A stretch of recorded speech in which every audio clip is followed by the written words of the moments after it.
खुदा बाप और बेटे और उल कुदुस के नाम से आमीन। मेरे अज़ीज़ो, आइए हम खुदावंद अपने खुदा का शुक्र करें जिसने आज का ये खूबसूरत दिन हमारी ज़िंदगी में बढ़ा दिया।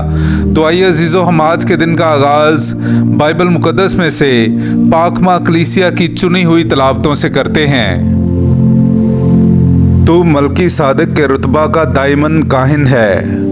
हमारे लिए आज की पहली तिलावत इब्रानियों के नाम ख़त उसका 7वां बाब 1 से 3 और फिर 15वीं से 17वीं आयत तक।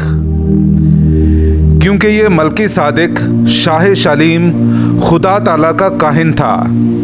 जब इब्राहिम बादशाहों को मारकर वापस आ रहा था तो इसी ने उसका इस्तकबाल किया और उसे बरकत दी, और इब्राहिम ने उसे सब चीज़ों की तय यकी दी।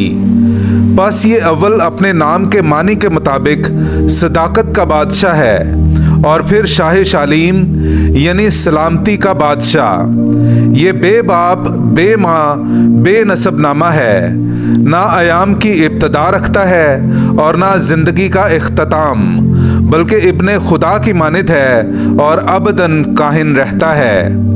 और ये साफ तर जाहिर होता है जबकि मलकी सादिक की मानित एक और काहिन मबऊस होता है जो जिस्मानी अहकाम की शरीयत के मुताबिक नहीं बल्कि गैर फ़ानी ज़िंदगी की कुदरत के मुताबिक मुकर्रर हुआ है, क्योंकि ये गवाही दी गई है कि तू मलकी सादिक के रुतबा का दायमन काहिन है।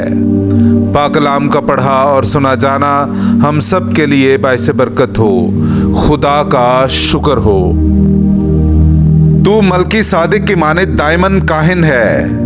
मेरे अज़ीज़ो, आइए हम खुदावंद अपने खुदा की हम्द व तारीफ़ करें। मैं आपके सामने पढ़ूंगा ज़बूर नंबर 110 उसकी पहली आयत से लेकर 4थी आयत तक। खुदावंद ने मेरे खुदावंद से कहा कि मेरी दाहिनी तरफ बैठ जब तक कि तेरे दुश्मनों को तेरे पाँव की चौकी ना कर दूं। खुदावंद तेरी ताकत का आसा सहून से बढ़ाएगा। तू अपने दुश्मनों में हुक्मरानी कर। तेरे तवल्लुद के दिन हुस्ने तकद्दुस में शहाना ताकत तेरी ही है। तू ज़ोहरा से पहले शबनम की मानित मुझसे पैदा हुआ। खुदावंद ने कसम खाई और वो पछताएगा नहीं। तू मलकी सादिक के रुतबा पर दायमन काहिन है। पाक कलाम का पढ़ा और सुना जाना हम सब के लिए बाइस बरकत हो। खुदा का शुक्र हो। हम्द। इंसान सिर्फ रोटी ही से नहीं जीता बल्कि हर एक कलमे से जो खुदा के मुंह से निकलता है। हालेलुया।